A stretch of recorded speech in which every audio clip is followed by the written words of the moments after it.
یک ملت باید تصمیم بگیره. یک ملت بایستی احساس کنه یکی را داره.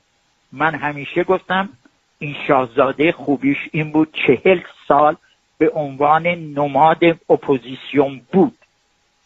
مردم بهش باور داشتن، دوستش داشتن، احساس میکردن جوان مظلومی بوده. امروز دیگه ایشون نمیتونن جوان مظلوم باشن.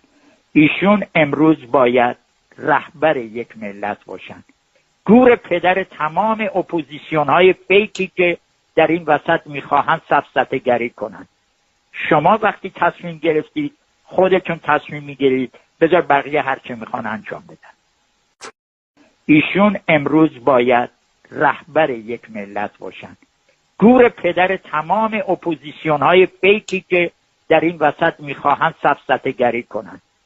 شما وقتی تصمیم گرفتید خودتون تصمیم میگیرید، بذار بقیه هر چه میخوان انجام بدن. نسل فردایی میگم سخت مراقب باشید این به اصطلاح قهرمانان فیک رو تو جیب شما نذارن. هر کی میخواد باشه.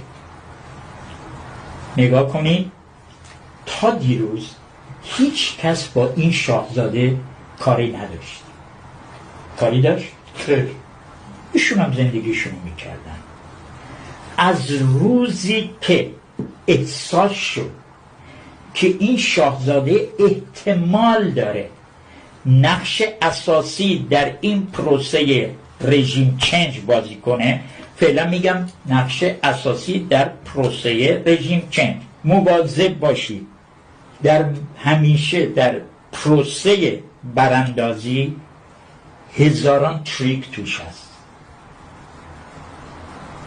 بازی‌های انحرافی به اوج میرسه. رژیم ترسیده، رژیم داره فرو میریزه، پس ناچاره در واقع به اصطلاح پاتک بزنه. بگفته مردم باور نمی کنن میتونن این رژیم رو بندازن. وقتی این تابو شکست خواهند انداخت.